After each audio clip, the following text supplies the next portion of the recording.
Jésus commença son ministère en prêchant la bonne nouvelle dès son plus jeune âge. N'est-ce pas là une preuve de complète soumission, d'obéissance aveugle et d'obéissance aveugle envers son Père divin? Après avoir rempli leur devoir civique, ses parents biologiques ont pris le chemin du retour à la maison. Tout au long de leur parcours, ils n'ont pas réalisé la sœur du petit Jésus. Selon eux, pourrait être en compagnie des autres enfants de la communauté. Après avoir parcouru une longue distance, croyant qu'il était avec ses camarades de voyage, ses parents n'ont pu que consister son absence. Ils firent une journée de chemin en les cherchant parmi leurs parents et leurs connaissances. Mais ils ne l'ont pas trouvé et retournèrent à Jérusalem pour le chercher. Au bout de 3 jours, ils le trouvèrent dans le temple, assis au milieu des docteurs, les écoutant et les interrogeant. En le voyant, ses parents furent saisis d'étonnement, et Samuel lui dit: Mon enfant, pourquoi as-tu agité la sorte avec nous? Voici, ton père et moi, nous te cherchons avec angoisse. Jésus leur répondit: Pourquoi me cherchez-vous? Ne saviez-vous pas qu'il faut que je m'occupe des affaires de mon Père? Mes frères et sœurs, mes amis, je vous pose cette question. Pourquoi avez-vous peur? Vous avez peur d'évangéliser vos camarades de classe, le voisin?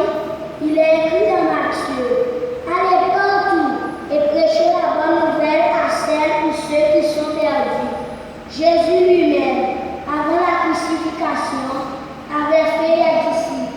Il est de votre devoir, votre responsabilité de faire autant et même plus. N'avez-vous pas le fruit de l'esprit? Alors, si vous l'avez, il faudrait le cultiver. Tout au long du texte, plus précisément au verset 51, la mère de Jésus, Marie, fut étonnée de voir l'enfant Jésus, son petit enfant, au milieu des docteurs de la loi, leur parler du royaume de Dieu. Bon nombre d'eux sont devenus disciples en retour. Et vous, vieillards, adultes, enfants, êtes-vous prêts à présenter la bonne nouvelle du royaume de Dieu à ceux docteurs, ceux-là qui se présentent comme des sages de notre société, ceux qui font le mal, ceux qui ignorent encore que Christ est venu pour les sauver? Êtes-vous prêts à leur parler de ce Jésus? Si vous ne l'êtes pas encore, c'est maintenant le moment ou jamais. Pour finir, je voudrais partager avec mes amis la signification de l'adjectif obéissant qui se réfère toujours au petit Jésus. Il a exécuté sans retard l'ordre de ses parents. Il a quitté le temps pour aller à leur rencontre. Il a honoré son père et sa mère. N'est-ce pas là aussi l'appréciation? Il est écrit dans Colossiens, chapitre 3, et le verset 20. Enfants, obéissez à vos parents, or cela est agréable au Seigneur. Si vous voulez suivre chez Jésus, mes chers amis, vous qui êtes des enfants, il est agréable d'obéir aux parents. Cessez dès maintenant de les empêcher de tenir leur rôle de parents, car un jour, vous aurez à jouer également ce rôle de parents. S'il plaît à Dieu, c'est un ordre divin. Même quand nos parents ne répondent toujours pas à tous nos besoins. L'Écriture nous demande de les honorer d'abord et les obéir.